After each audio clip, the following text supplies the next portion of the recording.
Well, good morning, everybody. I'm Ed Parcaut with Francisco Rubalcava Jr. I'm glad you showed back up, even though we went a little long on Tuesday.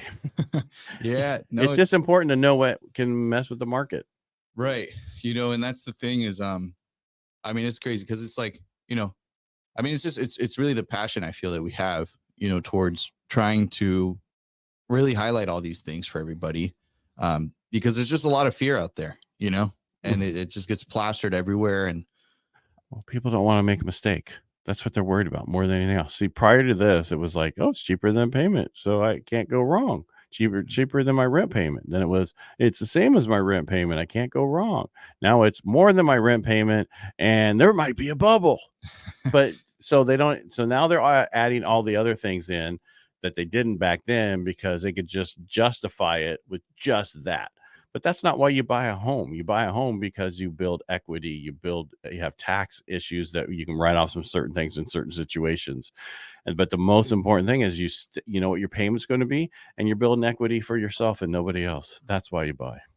right, so many people I feel have lost touch of that. Even investors, like I think even, and I don't want to say savvy investors, but more so people that like are entering it or have a few properties and want to continue.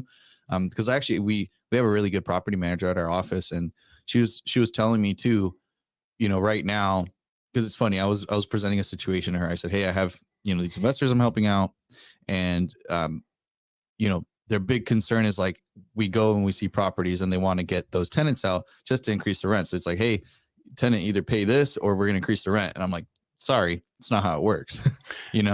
Well, you can't do that.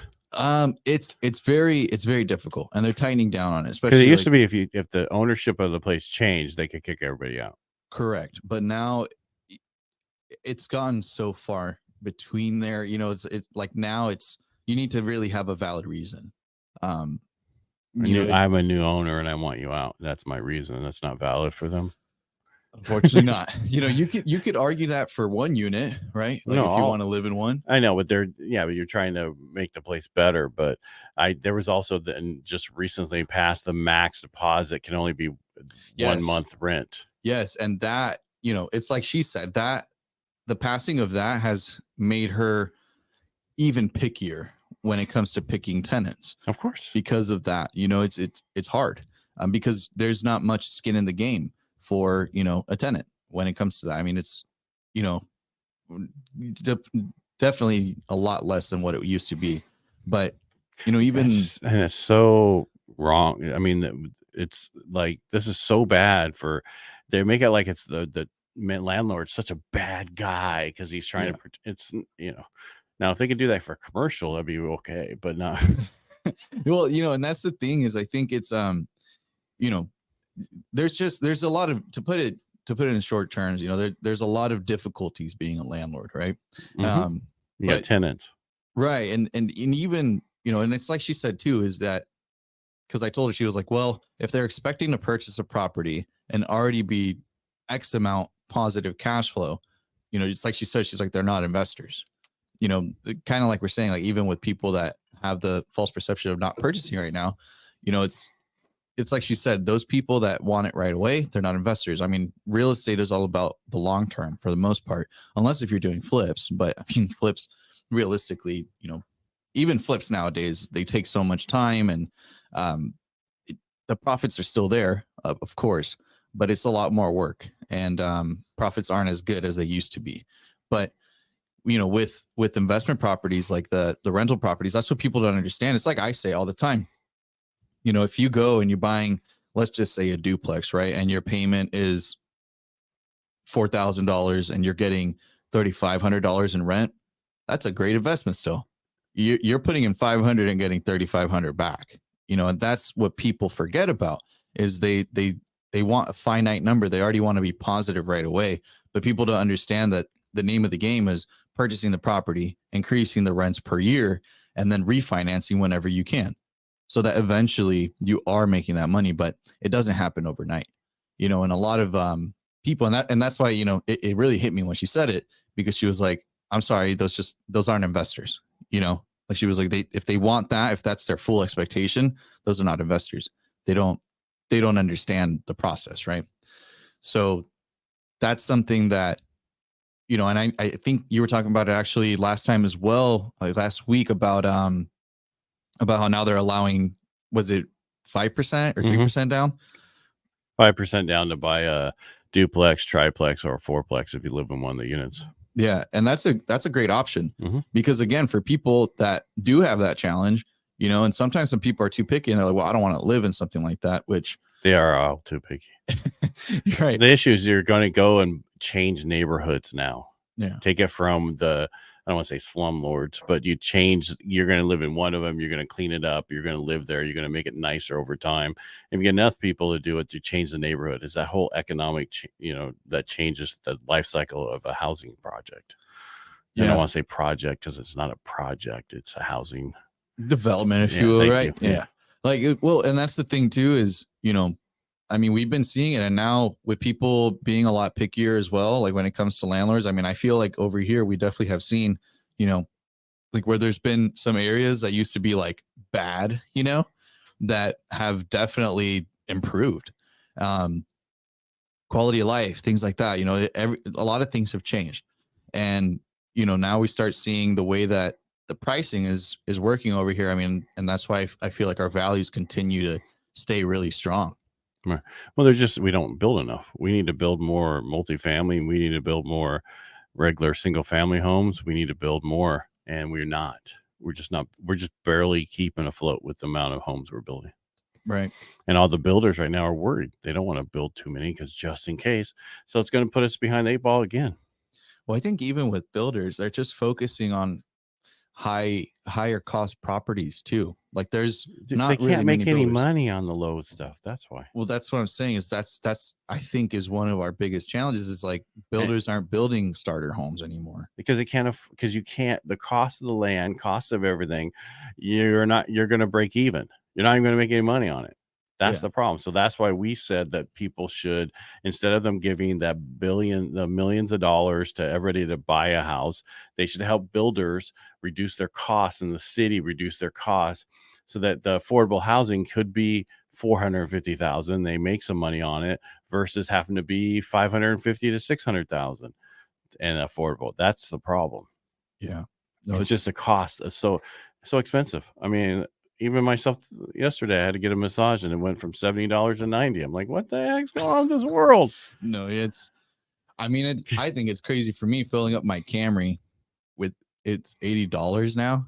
That's Dude, I'm $170 for my truck for 31 gallons. That's, well, you know, it's I was 89, dude, prior to Biden. $89 to fill up my whole truck. No, it's bad. Now it's really double that, more than double that. Yeah, it's literally, it's double for everybody. I used to be able to fill any sort of like Toyota car, you fill it up with like $40, you know. Like now it's like $80. It's crazy. But you know, that's where, I mean, again though, I think, you know, a lot of the times, like even when people like argue about like, oh, like, you know, because sometimes I get people when they say like, you know, the interest rates when they used to be 13%, yeah, they were 13%, but houses were also cheap. But it's like you're also making more now too, you know. Mm-hmm. It's a totally different world, because you're right. Back then, the average income was probably 30 grand if you're lucky, right? Yeah. And most of it was probably 25. And now most average, I mean, you can make 50 a freaking in and out, so exactly, or more. But those people can't afford anyway. So when they ran the numbers, and they were like, okay, it was definitely better back then than now. It wasn't necessarily that's the same thing. It was a totally two different, because you're not really looking. What house are you looking for? 80. That was Roseburg, dude. That was on that busy street of Roseburg. So it was 100 in the 80s. It was 100 to get a decent home. Yeah, it's changed a lot now. Yeah. It's crazy too, because I mean, I even just reflect on even like when I started, which, you know, wasn't really that long ago. I mean, it was about 5 years ago, a little over 5 years. And I remember like I had helped a client buy a new build in Patterson, 3-bed, 2-bath for $330 about 4 years ago. They could probably sell that thing now for like $500. I remember when I came here when did I come here? I think it was 2002. I wasn't living here yet. And the Tuscanies were being built over there, right? Mm-hmm. And we went and toured them. I was like, oh, I could get this for like less than $300,000, but I'd have to live here. right? And it's like those things are fucking ridiculous now. Yeah. And that's all. It's all relative to time, and everything goes up over time. And that's the thing. It doesn't matter if you overpay today and we hit a little bump. In 10 years from now, it's not going to matter. 15 Right. years is not going to matter. You're going to make so much money, because I remember those Tuscanies, they're going down for, short sales and everything else back in, what I'm talking about, right? Yeah, Yeah. the Tuscany's That's over. off of Snyder, those nice, Yeah. those Oh, yeah. McMansion things Yeah. at the time. And those things, I mean, during the 2008, there were people getting them cheaper a lot. They were like a couple hundred, 400,000, and now look where they're at now. So Yeah, it's even like, that's why I always try to tell people, I mean, undoubtedly you're going to make money. I think anybody could buy a house, and as long as you hold on to it for 3 to 5 years, you're going to make money. dude, the whole purpose of buying a home is to have a place to live and have a payment that you can afford, and over time build equity. All right. It's not about, okay, in 3 years from now I can sell. Okay, that's you guys. The people. No. But I'm just saying, I understand what you're saying. Yeah. I'm just saying, but you have to go in there. This is where I'm going to live, and over time I will reduce my payment and make it easier for me. But this is where I'm going to live for now. There are people who move every so many years to up the house and do this and that. I don't want to do that. I want to stay where I'm at. Yeah. Well, most people at least are like 5 to 7, right? But what I'm saying is like within 3 to 5 years, you'll see gain. And I mean, even like, let alone even you'll see gain in a year, dude. Right. Well, that's even what I was going to say is like, I purchased my place last September for $630. I probably put like 50 grand into it. And I would say if I were to put it on the market, I could get close to like 800. I feel very confident. Is it a duplex? Yes. Where's it? Lathrop. Yeah. So, and especially when this whole 5% down takes off. Oh yeah. I mean, that's, I'm just saying they're going to see a lot of people going to buy those things because they can. Where do you see the interest rates right now? Like when do you ultimately feel like, if you had to give a feeling of your inclination, like when we're going to start seeing that? You mean like a drop? Okay. Well, because you just said interest rates. You're right. No, I think we're going to hit 8.5 before we go anywhere else. I think we'll start seeing, I think we're going to see a recession December, January.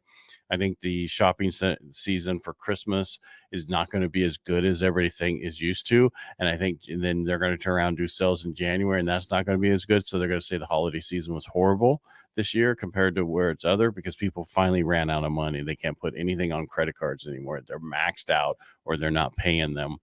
And so that's going to come. And so I think we're going to start seeing, the soonest would be May, even if it's going to happen. I still think it's going to be the last quarter of next year. It's really going to go down. So, and when I mean go down, potentially be to 6th, and then into the year 6.5 if we're lucky, if not into the next year to get to 5.5. I mean, not 6.5. Right. So I have no idea, because the problem is going to be and I keep saying the same thing, if this administration is left in power, we're going to not see rates come down. I agree. Because the inflation is going to continue on. We're going to have stagnation, which is 1973 all over again. We need to get involved and fix this situation. And the only way it was fixed was like when Reagan came in the 80s and fixed it. We need a hero. But come on, start singing that. Right. That's a great song, but I can't sing that. So the issue is, we don't really know, and that's the thing. But I have a feeling it's not going to be till next year we see these rates go down, and really see the rates come down. We need to change the administration. I'm not saying Trump needs to be the thing. I'm just saying we need a change in the administration. This administration doesn't care about you. It doesn't care about me. They only care about what their agenda is and how they make money. That's all they care about. Yeah. And taxing you and taking money from you and putting in programs that you don't want. Yeah, tax season was tough this time, man. But it's yeah, I think, more than anything, everybody, you just need to start, if you're not ready yet, like continue making it a goal to purchase, keep saving money, and when you get there and when you feel comfortable, do it as soon as possible. Talk to somebody first so you know what you need. That's what you need.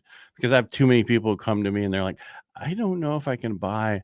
I've saved 20%. I have a 800 FICO score, and I have a good job. Okay. And then I have somebody else come to me that has a 620 FICO score, intermittent work history, and they think they can buy. I'm just saying, the people, talk to me first so I can tell you, let's go down the right road. It's important to know the right way to do it. Yeah. Create that game plan. I think so.